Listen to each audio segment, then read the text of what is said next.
আর রাহিকুল মাকতুম তৃতীয় পর্ব। হজরত ইব্রাহিম আলাইহিসসালাম হজরত সারাহ এবং হজরত হাজেরাকে সঙ্গে নিয়ে ফিলিস্তিনে ফিরে যান। এরপর আল্লাহ রাব্বুল আলামিন হজরত ইব্রাহিম আলাইহিসসালামকে হজরত হাজেরার গর্ভ থেকে একটি সন্তান দান করেন। উল্লেখ্য, হজরত সারাহ ছিলেন নিঃসন্তান। ভূমিষ্ঠ সন্তানের নাম রাখা হলো ইসমাইল। আস্তে আস্তে হজরত সারাহ হজরত হাজেরার প্রতি ঈর্ষান্বিত হয়ে ওঠেন এবং নবজাত শিশুসহ হজরত হাজেরাকে নির্বাসনে দিতে হজরত ইব্রাহিম আলাইহিসসালামকে বাধ্য করেন। পরিস্থিতি এমন হয়েছিল যে হজরত ইব্রাহিম আলাইহিসসালামকে এ কথা মানতে হয় এবং তিনি হজরত হাজেরা এবং হজরত ইসমাইলকে সঙ্গে নিয়ে মক্কায় গমন করেন। বর্তমানে সেখানে কাবা ঘর রয়েছে। সেই ঘরের কাছেই হজরত ইব্রাহিম আলাইহিসসালাম স্ত্রী পুত্রকে রেখে আসেন। সে সময় কাবা ঘর ছিল না। একটি টিলার মতো কাবা ঘরের স্থানটি উঁচু ছিল। প্লাবন এলে সেই টিলার দুপাশ দিয়ে পানি চলে যেত। সেখানে মসজিদুল হারামের উপরিভাগ।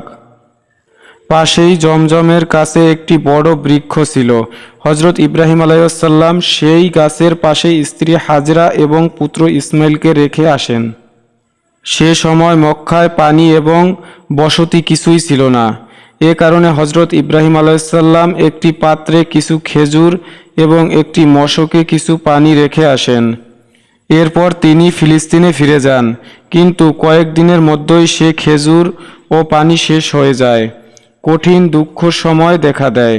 সেই করুণ দুঃখ সময়ে আল্লাহর রহমতে ঝর্ণাধারা জমজম রূপে প্রকাশ লাভ করে এবং দীর্ঘদিন যাবৎ বহু মানুষের জীবন ধারণের উপকরণ রূপে ব্যবহৃত হয়। এর বিস্তারিত বিবরণ মোটামুটি সবার জানা। কিছুকাল পরে ইয়েমেন থেকে একটি গোত্র মক্কায় আসে। এ পথে তারা আগেও যাতায়াত করেছিল। হজরত ইব্রাহিম আলাইহিসসালাম স্ত্রী পুত্রের দেখাশোনার জন্য মাঝে মাঝে মক্কায় যেতেন।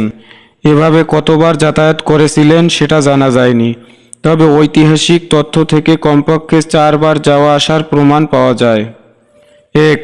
পবিত্র কোরআনে আল্লাহ তাআলা বলেছেন, হজরত ইব্রাহিম আলাইহিসসালামকে আল্লাহ তাআলা স্বপ্ন দেখান যে তিনি তার পুত্র হজরত ইসমাইলকে জবাই করেছেন। এ স্বপ্ন ছিল আল্লাহ তাআলার এক ধরনের নির্দেশ। পিতা পুত্র উভয়ই এ নির্দেশ পালনে প্রস্তুতি হন। উভয়ে আল্লাহর ইচ্ছার কাছে আত্মসমর্পণ করার পর পিতা তার পুত্রকে মাটিতে শুইয়ে দিয়ে জবাই করতে উদ্যত হলেন। এমন সময় আল্লাহ তাআলা বললেন, হে ইব্রাহিম, তুমি স্বপ্নকে সত্য করে দেখিয়েছ। আমি পুণ্যশীলদেরকে এভাবেই বিনিময় দিয়ে থাকি। নিশ্চিন্তেই এটা ছিল একটি সুস্পষ্ট পরীক্ষা। আল্লাহ তাআলা এ পরীক্ষায় উত্তীর্ণ হওয়ার পুরস্কার স্বরূপ হজরত ইব্রাহিম আলাইহিসসালামকে কোরবানির মহান গৌরব দান করেন।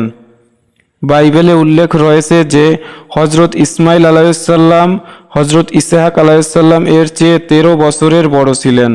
কোরআনের বর্ণনা রীতি থেকে বোঝা যায় যে এ ঘটনা ঘটেছিল হজরত ইসহাক আলাইহিসসালামের জন্মের আগে, কেননা সমগ্র ঘটনা বর্ণনা করার পর এখানে হজরত ইসহাক আলাইহিসসালামের জন্মের সুসংবাদ উল্লেখ করা হয়েছে। এ ঘটনা থেকে প্রমাণিত হয় যে হজরত ইসমাইল আলাইহিসসালাম এর যুবক হওয়ার আগে হজরত ইব্রাহিম আলাইহিসসালাম কমপক্ষে একবার মক্কায় সফর করেছিলেন। বাকি 3 বারের সফরের বিবরণ বুখারী শরীফের একটি দীর্ঘ বর্ণনায় উল্লেখ রয়েছে। 2. হজরত ইসমাইল আলাইহিসসালাম যুবক হলেন। জুরহাম গোত্রের লোকদের কাছে আরবি ভাষা শিক্ষা করলেন। গোত্রের লোকেরা হজরত ইসমাইলের সাথে তাদের এক কন্যাকে বিবাহ দিলেন। এ সময়ে হজরত হাজেরা ইন্তেকাল করেন। এদিকে হজরত ইব্রাহিম আলাইহিসসালাম তার স্ত্রী পুত্রকে দেখতে মক্কায় আসেন, কিন্তু হজরত ইসমাইলের সাথে দেখা হয়নি। পুত্রবধূর সাথে দেখা হলে তিনি অভাব অনটনের কথা ব্যক্ত করেন। হজরত ইব্রাহিম আলাইহিসসালাম পুত্রবধূকে বলে এলেন যে ইসমাইল এলে তাকে বলবে যে সে যেন ঘরের চৌকাঠ পাল্টে ফেলে। পিতার এ উপদেশের তাৎপর্য হজরত ইসমাইল আলাইহিসসালাম বুঝে ফেলেন। তিনি স্ত্রীকে তালাক দেন এবং অন্য একজন মহিলার সাথে বিবাহ বন্ধনে আবদ্ধ হন। তার দ্বিতীয় স্ত্রী ছিলেন জুরহাম গোত্রের সর্দার মাজার ইবনে আমরের কন্যা। 3. হজরত ইসমাইল আলাইহিসসালাম এর দ্বিতীয় বিয়ের পর হজরত ইব্রাহিম আলাইহিসসালাম পুনরায় মক্কায় আগমন করেন, কিন্তু এবারও পুত্রের সাথে দেখা হয়নি। পুত্রবধূর কাছে ঘরে সংসারের অবস্থা জিজ্ঞাসা করার পর তিনি আল্লাহর প্রশংসা করেন। পুত্রবধূর মুখে আল্লাহর প্রশংসা শোনার পর হজরত ইব্রাহিম আলাইহিসসালাম এবারে পুত্রবধূকে বললেন, ইসমাইল এলে তাকে বলবে সে যেন ঘরের চৌকাঠ ঠিক রাখে। এরপর হজরত ইব্রাহিম আলাইহিসসালাম ফিলিস্তিনে ফিরে যান। 4. চতুর্থবার হজরত ইব্রাহিম আলাইহিসসালাম মক্কায় এসে দেখতে পান তার পুত্র ইসমাইল আলাইহিসসালাম জমজমের কাছে বসে তীর তৈরি করছেন। পরস্পরকে দেখা মাত্র উভয়ে আবেগে একে অন্যকে জড়িয়ে ধরলেন। দীর্ঘকাল পর কোমল হৃদয়ে পিতা এবং অনুগত পুত্রের সাক্ষাৎ হয়েছিল। এই সময়ে পিতা পুত্র মিলিতভাবে কাবাঘর নির্মাণ করেন, মাটি খুঁড়ে দেয়া তোলেন এবং হজরত ইব্রাহিম আলাইহিসসালাম সমগ্র বিশ্বের মানুষকে হজ পালনে আহ্বান জানান। আল্লাহ রব্বুল আলামিন মাজাজ ইবনে আমরের কন্যার গর্ভে হজরত ইসমাইল আলাইহিসসালামকে 12টি পুত্র সন্তান দান করেন। তাদের নাম ছিল: 1. নাবেত বা নিয়াবুত, 2. কায়দার, 3. আবদাইল, 4. মুসাম, 5. মিশমা, 6. দুমা, 7. মাইশা, 8. হাদ, 9. তাইমা, 10. ইয়াতুর, 11. নাফিস, 12. কাইদমান। এই 12 জন পুত্রের মাধ্যমে 12টি গোত্র তৈরি হয়। এরা সবাই মক্কাতেই বসবাস করেন। ইয়েমেন, মিশর এবং সিরিয়ায় ব্যবসা করে তারা জীবিকা নির্বাহ করত। পরবর্তীকালে এসব গোত্র জাজিরাতুল আরবের বিভিন্ন এলাকায় ও আরবের বাইরে ছড়িয়ে পড়ে। এদের অবস্থা সম্পর্কিত বিবরণ মহাকালের গভীর অন্ধকারে হারিয়ে গেছে। শুধু নাবেত এবং কাইদারের বংশধরের সম্পর্কে কিছু তথ্য জানা যায়। নাবেতীদের সংস্কৃতি হেজাজের উত্তরাংশে বিকাশ লাভ করে। তারা একটি শক্তিশালী সরকার প্রতিষ্ঠা করে এবং আশেপাশের লোকদের উপর আধিপত্য বিস্তার করে। বাতরা ছিল তাদের রাজধানী। তাদের মোকাবেলা করার মতো শক্তি কারও ছিল না। এরপর আসে রোমকদের যুগ। রোমকরা নাবেতীদের পরাজিত করে।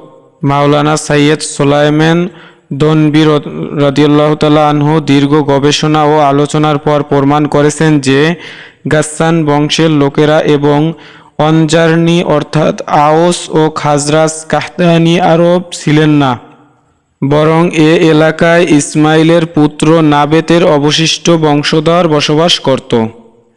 হজরত ইসমাইলের পুত্র কাইদারের বংশের লোকেরা মক্কায় বসতি স্থাপন করতে থাকে এবং কালক্রমে এদের বংশবৃদ্ধি ঘটে।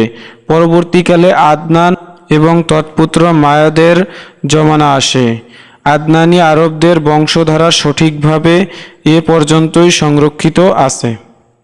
আদনান ছিলেন নবী সাল্লাল্লাহু আলাইহি ওয়াসাল্লামের 19তম পূর্বপুরুষ। কোনো বর্ণনায় রয়েছে যে নবী করিম সাল্লাল্লাহু আলাইহি ওয়াসাল্লাম তার বংশধারা বর্ণনা করার সময় আদনান পর্যন্ত পৌঁছে থেমে যেতেন।